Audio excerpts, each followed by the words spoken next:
Manusia ni ditawarkan oleh Allah Subhanahu Wa Taala dengan tawaran yang cukup besar. Cukup besar.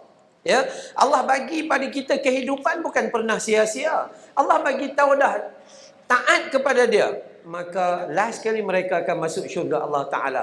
Tawaran paling besar. Tapi manusia dia kurang perasan.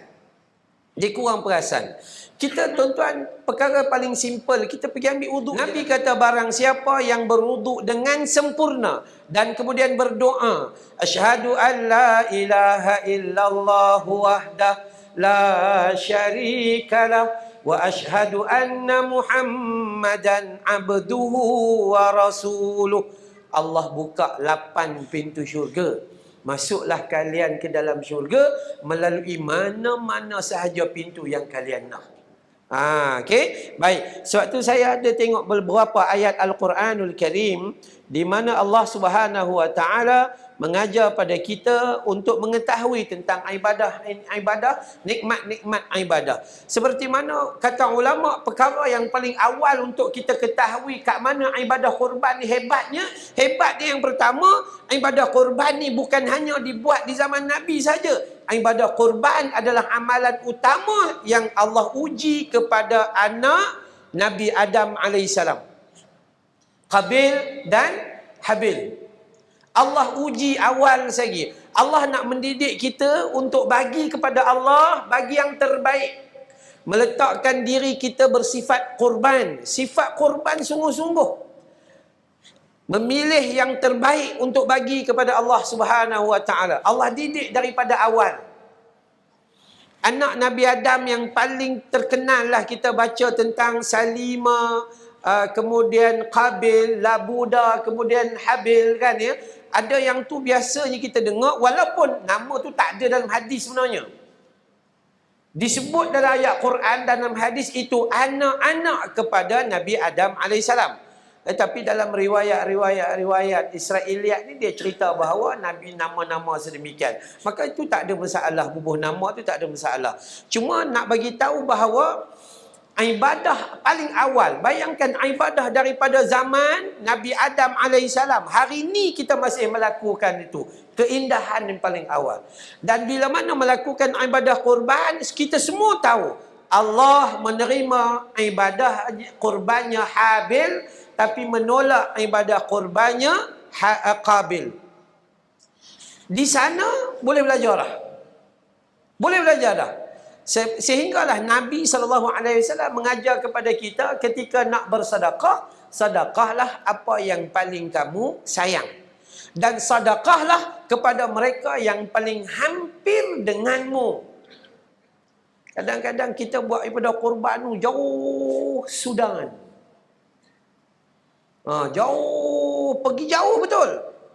Sedangkan rupa-rupanya keperluan ada di tempat kita.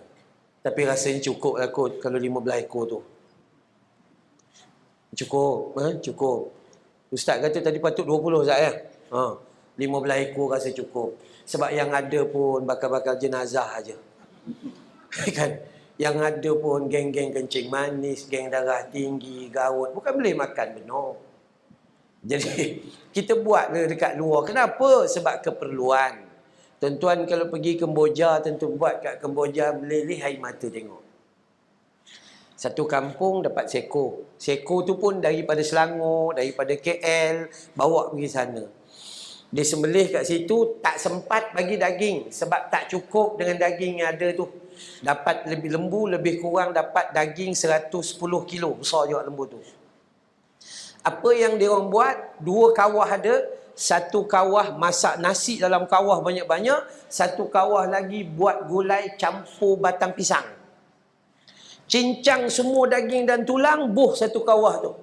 Dan satu kampung bawa bekas, pergi ngulur dan makan. Dia makan tu, kita tengok meleleh air mata.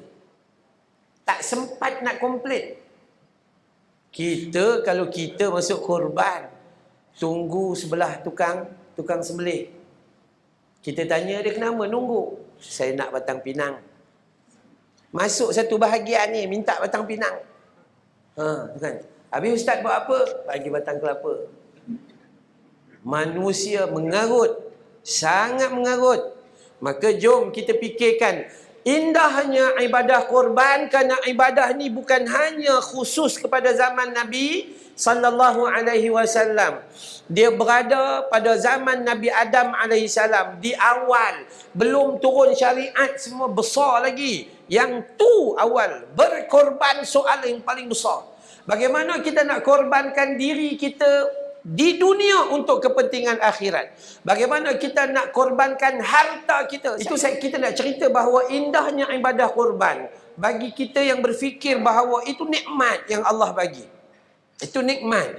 Kerana manusia ni ditawarkan oleh Allah Subhanahu Wa Taala dengan tawaran yang cukup besar. Cukup besar. Ya, Allah bagi pada kita kehidupan bukan pernah sia-sia. Allah bagi tahu dah, taat kepada Dia. Dalam Al-Quran awal-awal kita baca alladzina yu'minu, ya, awal-awal zalikal kitabu la raiba fi, terus ayat tu. Ayat apa? Berhubung dengan keadaan orang yang beriman, maka last sekali mereka akan masuk syurga Allah Ta'ala. Tawaran paling besar. Tapi manusia dia kurang perasan. Dia kurang perasan. Kita, tuan-tuan, perkara paling simple, kita pergi ambil uduk je, datang ke masjid, sebaik mungkin ambil uduk di rumah. Itu paling bagus sekali mengikut sunnah, ambil uduk di rumah dan kemudian datang ke masjid. Tetapi bila datang tu dalam perjalanan tak tahulah nak kencing ke, nak kentut ke, tak apalah, lepas tu ambil balik. Maka lepas ambil uduk saja, Nabi kata barang siapa yang berwuduk dengan sempurna dan kemudian berdoa, asyhadu an la ilaha illallah wahdah la syarikalah wa asyhadu anna Muhammadan abduhu wa rasuluh. Allah buka 8 pintu syurga. Masuklah kalian ke dalam syurga melalui mana-mana sahaja pintu yang kalian nak. Teruknya kita sampai ketua tak ngapal-ngapal doa lepas ambil wuduk. Lepas-lepas wuduk terus. Gitu je manusia. Tuan-tuan beruntung sebab tuan-tuan orang masjid memang geng ngapal. Kan ya, ada orang abai tinggal dan tinggal. Maka sebab tu pada hari ini saya bila ditanya apa tajuknya, tajuk berkenaan dengan korban ni, kita kena sebut nak bagi kita sedar bahawa ibadah tu besar pada kita yang menganggap sia-sia. Ada orang kata, ustaz, saya dah buat dah dulu. Bila? Dulu. Bila? 15 tahun lepas.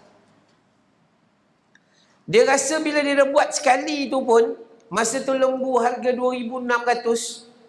2,600 bahagi 7, ada berapa ratus sangat, dia share. Kan? Lepas tu dia tinggal, dia rasa tak ada nikmat untuk dia.